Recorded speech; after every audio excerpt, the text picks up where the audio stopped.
Whispering Pines. The town of Whispering Pines had always been a quiet, unassuming place tucked away in the Appalachian Mountains.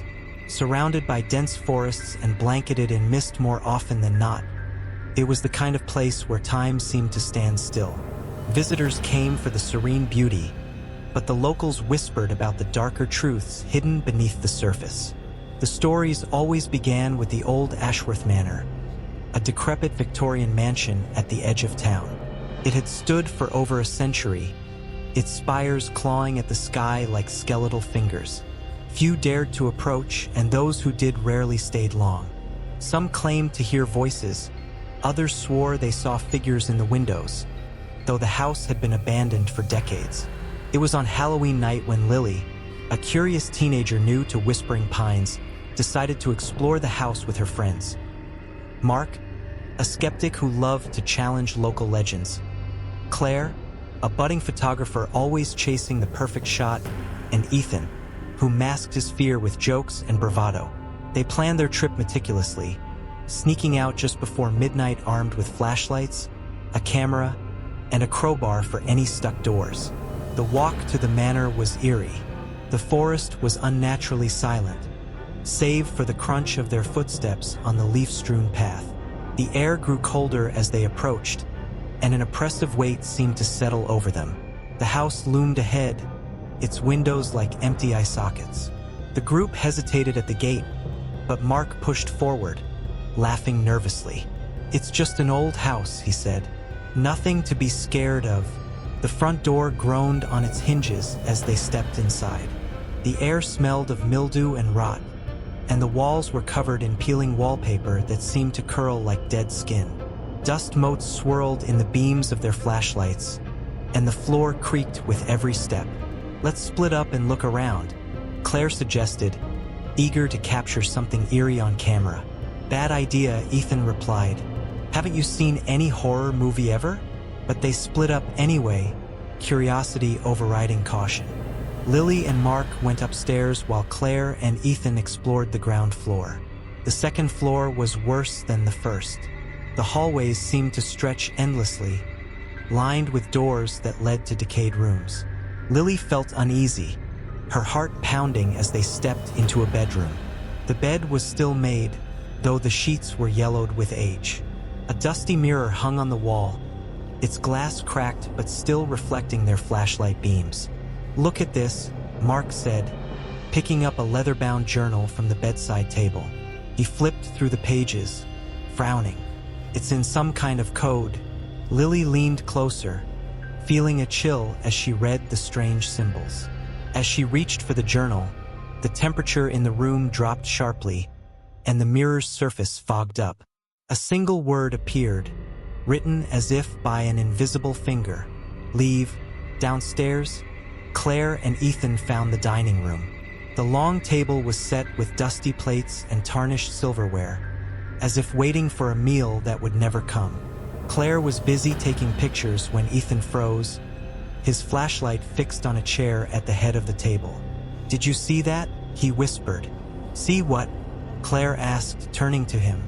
"The chair. It moved." Claire rolled her eyes. "You're imagining things." But then the chair scraped against the floor, sliding back as if someone were rising from it.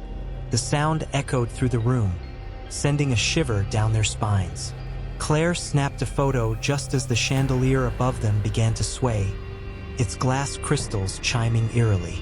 Upstairs, Lily and Mark heard the commotion and ran back to the staircase.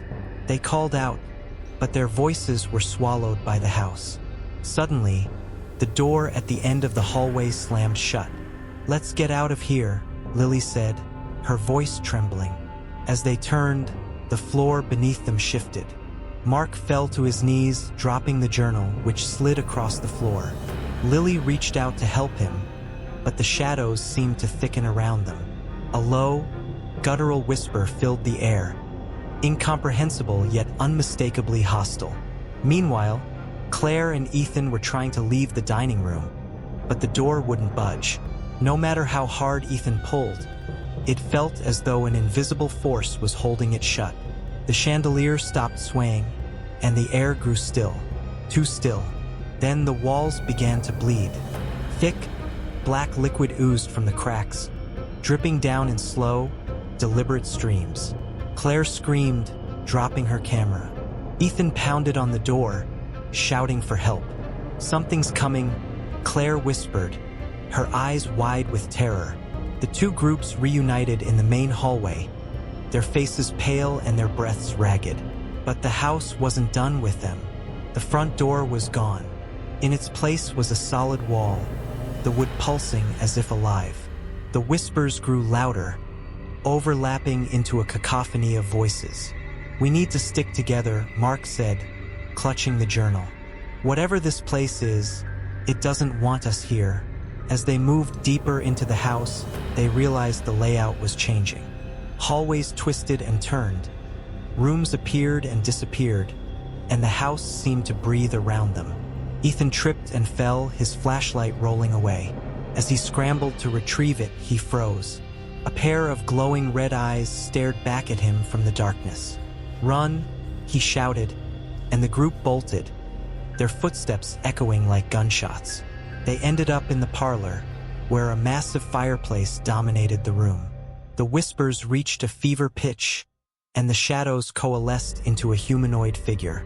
Its form was indistinct, shifting and writhing, but its presence was suffocating. "You shouldn't have come," it hissed, its voice like dry leaves in the wind. Mark opened the journal, frantically flipping through the pages. "There's something here, a way to end this." The figure lunged, and the room erupted into chaos.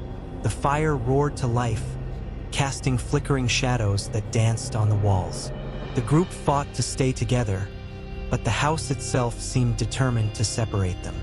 Lily grabbed the journal from Mark and screamed the words written on the last page, her voice rising above the din. The entity shrieked, its form dissolving into smoke.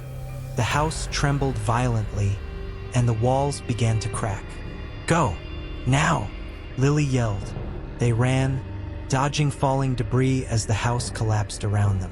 The front door reappeared, and they burst into the cool night air just as the mansion imploded, collapsing into itself with a deafening roar.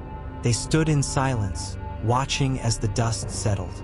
The Ashworth Manor was gone, replaced by a crater of smoldering rubble. "Never again," Ethan muttered. Lily clutched the journal tightly, the strange symbols now burned into her mind. As they turned to leave, she glanced back and froze. In the distance, amidst the ruins, a single light flickered in the darkness, a lantern swinging gently, as if beckoning her to return.